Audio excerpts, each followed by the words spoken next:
I'm your host, Leigh Mayock, and joining us, as always, is my dad, Mike Mayock. Dad, we've had a rough start to this podcast today. Believe in Eagles, presented by FanDuel. My dad's internet connection sucks. We don't know why. My fire alarm just went off in the apartment. Don't know why. It's not good.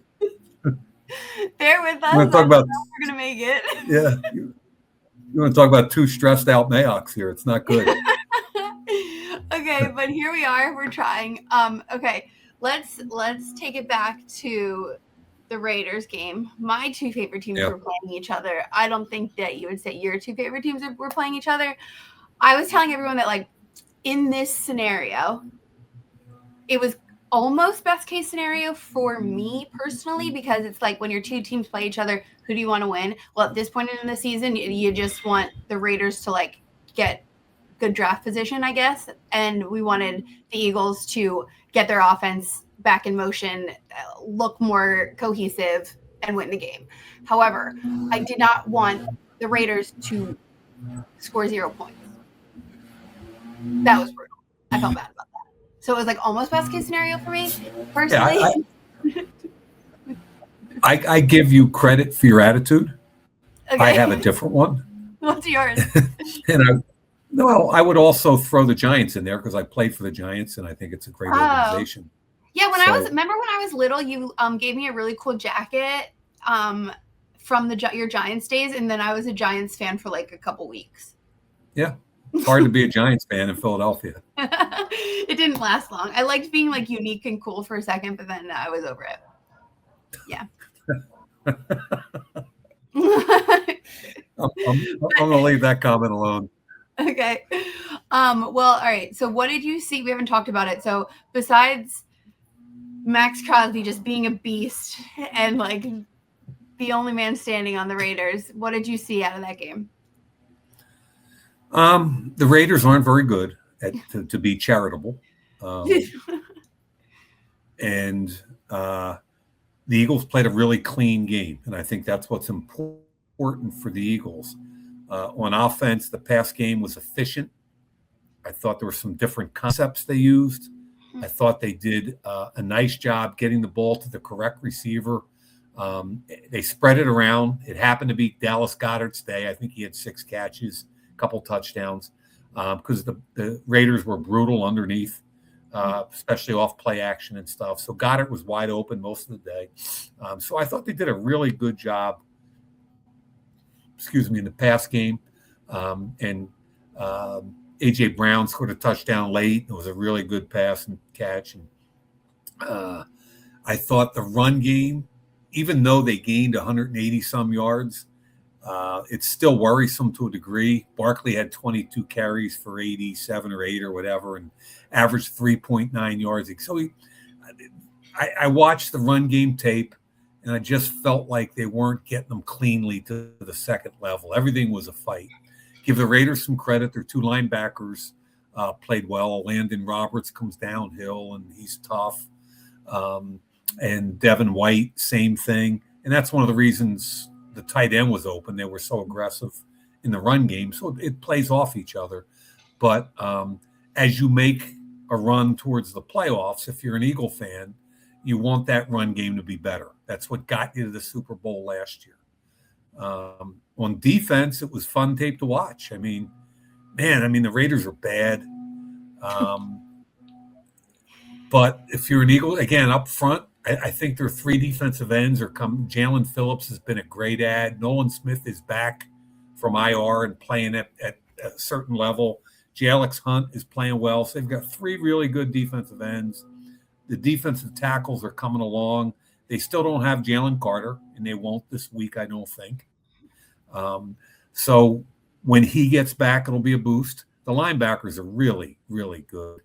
And on the back end, Cooper DeJean and Quinn Mitchell continue to play at a high level. I mean, I think they only had the starters on defense only played 39 snaps, and I think there were only 40-some the whole defense played. So 31-0, it doesn't happen very often in the NFL. And it was a combination of the Eagles being really clean and the Raiders being really bad. Okay, so do you think, being that it's a combination, are you still a little worried about some things on both sides of the ball for the Eagles? Yeah, I mentioned the run game Mhm. first and foremost. That's what got them there last year. And it seems like everyone is game planning that way against them, and especially since it's been working a little bit. Yeah, Mm-hmm. yeah. I mean, the Eagles ran the ball 47 times for 183. So I love the volume because they're trying to come downhill. They've got the quarterback under center and in the gun. It's a good balance. It helps with play action. So I really like what they're trying to do. They just, the combination of what you said, which is teams coming after Saquon, and all the injuries in the offensive line. Lane Johnson probably won't play again this week, and there's some other guys banged up, but they're hanging in there. And I give the Eagles coaching staff credit for, I think they're trying to do all the right things to get this thing rolling for the playoffs. But I'd love to see a more clean run game. You had also mentioned before all the penalties that were pissing you off, especially the lazy ones. Did they look any better this last weekend? Yeah, they only had 3 penalties. And okay. That's about, I don't know if it's the low for the entire year, but it's way below what they usually do. So when I say clean game, that's what I kind of mean. In addition to everything else, no turnovers and only 3 penalties. So to me, from an offensive game plan, really clean. Okay, before we look ahead to this weekend, or this Saturday actually, against the Commanders, just let's touch on the Raiders for a second again. What would you be doing if you were still there and they were in the scenario that they're in? Like going into, they're already eliminated from the playoffs, obviously. Going into the draft, like what do you do? I mean, honey, that's not my problem anymore. Okay, can you pretend? No. I mean, but like, come on, put your little thinking cap on. Would you be looking for a brand new, like, star rookie quarterback? Is that what you'd be looking for? Or would you be, I don't know what they're looking for. I don't know. I'm not close enough to it. All I do know is they don't have a quarterback that you can hang your hat on. So I guess it starts there. But beyond that, I don't know anything about. Did you see Fernando Mendoza's Heisman speech? No. Dad, I'll send it to you. It was so cute. I cried. What did you like about it? He was very humble. He like gave so much credit. His mom has MS and like raised him, and he gave like so much just credit to. He was like, we did this together. Like, I'm only here because of you. His grandparents were there, and he spoke to them in Spanish. Like, he seemed very humble and just like a really good leader. Like those type of characteristics really came through. Did you, in juxtaposition to that, did you see what Diego Pavia said? Yeah, literally complete opposite, if you ask me. I was staggered because I didn't see any of it. I forget where. I think I was doing the Army Navy thing. Oh, you're in Army Navy. It was on Saturday. Yeah. Yeah, and it was on that night, but I didn't get to see it. Yeah. So the next day, I had like 20 people text me. Did you see Pavia and what he said? And I'm like, so I was blown away by that because I love the way the kid plays.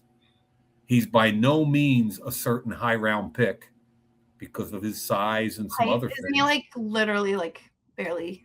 I don't know what he really is. Because everybody at this point says they're at least 6 feet, because they haven't been measured. It was so funny. All the pictures of him and the other Heisman guys like were going around, and he was like a foot shorter than them. Look, I don't even want to make an evaluation of him because I haven't studied his tape. I've watched him on television and really like his play style, his toughness. I love all that. But he didn't do himself any favors. He might think that it showed competitiveness and all this and that. And I just think it was showed a lack of class, a lack of understanding that it could hurt him in the draft and all those other things. Yeah, I was shocked too. I was like, does this guy think he can just do whatever? Does he think he's good enough to just do and say whatever he wants? Because we literally just saw that low key with Shedeur last draft season, and he dropped to the 5th round. I don't think Shedeur got anywhere near that. What do you mean? I mean, I No, don't. I'm just saying, like, everyone needs to be all the quarterbacks that want to get drafted have to be aware of everything that they're doing at this point in For draft. sure. Yeah, so it's just crazy to me on that big of a platform on a night like that when he just watched Fernando Mendoza do the most like the most wholesome, like kind, like humble speech, and then to come out like that and be the opposite. I was like, are you unwell? It's fine to use that in your mind Uh-huh. as a chip on your shoulder to continue to drive you, but to show that kind of decision making is really bad. Yeah, I was kind of shocked. Okay, speaking of decision making, what are the keys to the game against the Eagles playing the Commanders on Saturday? It's a divisional game. I know a lot of people are talking about what the playoffs could or could not look like. What are we thinking? Well, Washington's bad. They're 4-10. I know. And they have to play Washington twice in the next 3 weeks. So I really think the key, I'm going to oversimplify it. I'm not getting into X and O's. I'm just going to tell you point blank that the Eagles' philosophy this week should be to come out with a huge amount of intensity and physicality and convince Washington that playing these next 3 weeks is not smart. Convince and they're a heavy veteran team. They're one of the oldest teams in the league, right? And you want these guys early on Saturday to go, I just want to get to Cancun. Like we have no shot here. Yeah, I want the Eagles' plan should be to have these guys starting to think about where they're going for vacation. And if the longer they let them hang around and the more they let them have a really good competitive game, like they beat New York last week, it was a really good competitive game. And you could see guys kind of getting into it. Competitors compete. But, it's not – if they compete, it's not going to be as easy as Eagle fans think, because Washington always competes with the Eagles, number one. And even though Jaden Daniels is out, Marcus Mariota is a similar style quarterback. Mm-hmm. He's not as talented, but Marcus can beat you with his legs and his arm. And they've got some veterans on defense that can flat out play. Frankie Louvu and they've got a couple edge rushers that can play. The Preston Smith, and they're if they get moving and believing they can win the game, that's a bad. You want them out early, I guess, is my point. Yeah, I was actually surprised last week by a couple of the primetime games. Like last Thursday, the already playoff eliminated Falcons beat the Bucks. Yeah. So nothing left to play for, beat the Bucks, and then on Sunday, nothing left to play for, Vikings beat the Cowboys. So it's definitely anything could happen. It could, and again, because you're playing them twice in the next 3 weeks, I think you want to put your foot down early and just say, fellas, and this is not like I mentioned, a lot of young teams with guys that have something to prove. Mm-hmm. That's a different conversation. A veteran team with a lot of older guys, that a lot of them really are just kind of like, get me out of here healthy. I don't want to go into the season into the off season with surgery. So you're saying, like, exploit that. Yeah, I'm saying like John Gruden used to say to everybody, you just be their nightmare. Don't be dreaming about playoff games, but be their nightmare. Who is that guy that Papa would always talk about? Who is the Nigerian nightmare? That was a Kansas City Chiefs, Christian Okoye. That's him. I always think of him when I see that. Okay, so playoff implications. Yeah. What do you think the chances are that the Eagles win their division this season? Well, their magic number is 1, which means that any combination of Eagles wins and Cowboys losses, they're in. So all the Eagles have to do is win 1 out of 3, even if the Cowboys run the table. Oh, okay. And if the Cowboys lose any of their 3 games, they're out. Okay. So They should win their division. The next question is, what will their seed be? And I don't think they're in play for the 1 seed. And they probably aren't in play for the 4 seed because right now I think it's Tampa Bay at 7-7. So the Eagles have a couple game lead on them. So really, it's like, are they going to be the 2 seed or the 3 seed? And I think Chicago is the number. Let me check. Chicago's the number 2 seed right now. And they play Packers on Saturday. They play Green Bay this weekend, and then they go to San Francisco, and they finish up with holding. Get your old spectacles out, sir. they finish up with Detroit. So they got 3 really hard games. That's tough. So what happens is the number 2 seed plays the 7 seed, and the 3 seed plays the 6 seed. But more importantly, they play them at home. Okay. So you're saying the odds are ever in our favor, kind of. The Eagles should be playing a home playoff game during Wild Card weekend. The biggest question I think is just going to be whether they're the 2 seed or the 3 seed. So say they get to the NFC Championship, who do you think they'll be playing? If I had to pick one team, it would be the Rams. Okay. And they're the 1 seed right now. And well, interesting because they play the Seahawks tonight, right? Yep. Yeah. Thursday night football. And FanDuel odds, I'm just looking at it so I can make my hashtag Money Mayock bets. The FanDuel has the Seahawks as a slight favorite. Money line at minus 124. The spread is 1.5 points. The game is in Seattle, correct? Yeah. 12th man. So it's I guess it's, I think Devontae's out, and I think Devontae's out, but so slight favorite. Yeah, it sounds like he's out, and it sounds like Puka, for the first time in his career, has stubbed his toe a little bit with some of the things he's said and did recently off the field. He went on a stream. He went live streaming. Yeah, never smart. Apparently he tried to get them into the locker room and into the building, and the head coach said, no, and he tried to get him in the locker room after the game, and some of the players didn't like it. So he's got to, I think, anyway, that's not even the conversation. I think the Rams, I just throw that out there because I know you like that stuff.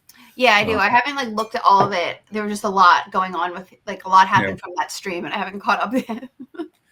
See, I think what's happening now is I feel like the Bears, who are the number 2 seed and whipped the Eagles, I still feel like they're a year away. I don't think their defense is ready. And they're their schedule ahead is tough. And they're living and dying on turnovers.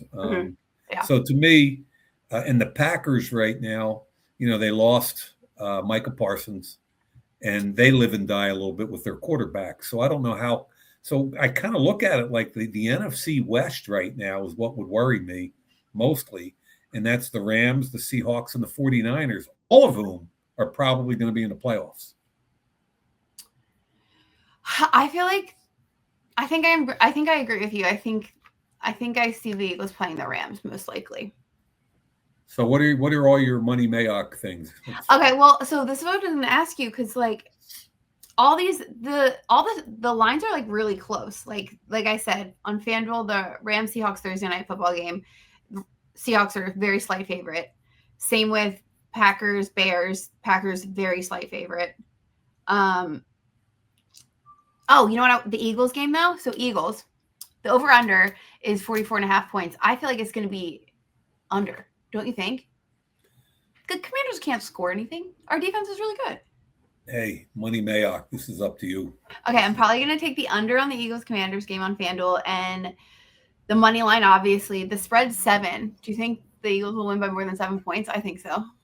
But then divisional games freak me out because they are so weird sometimes.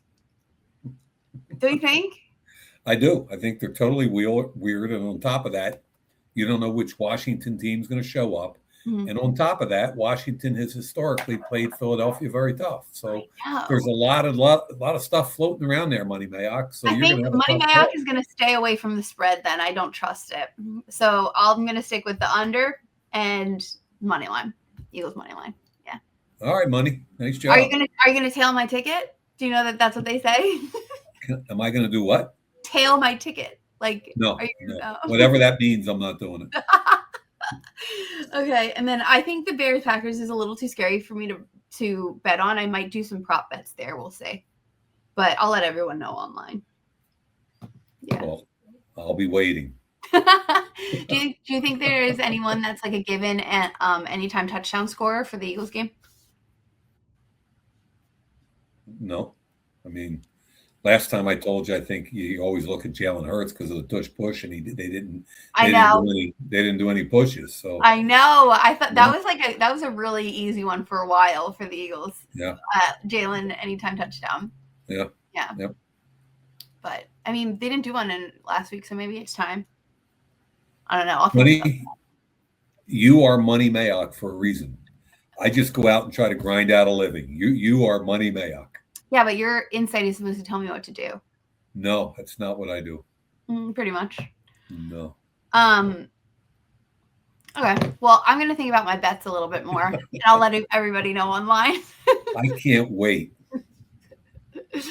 I guess I will. I see you next week, actually. Yeah, we can't wait. You're gonna get down here to the island. I can't wait. The island. Yeah. Is it even warm there? Not as warm as where you are, but a lot better than Philly. Yeah, but like I'm still going to a colder climate just to see you. Oh, honey, I'm so sorry. Well, I hope everyone has a really lovely holiday. We'll probably talk to you like once more before then, maybe. Yeah, probably. But okay, thanks for being here. This is Leigh and Eagles presented by FanDuel, and we'll talk to you next week, hopefully after another Eagles win. Thanks, Dad. Thank you.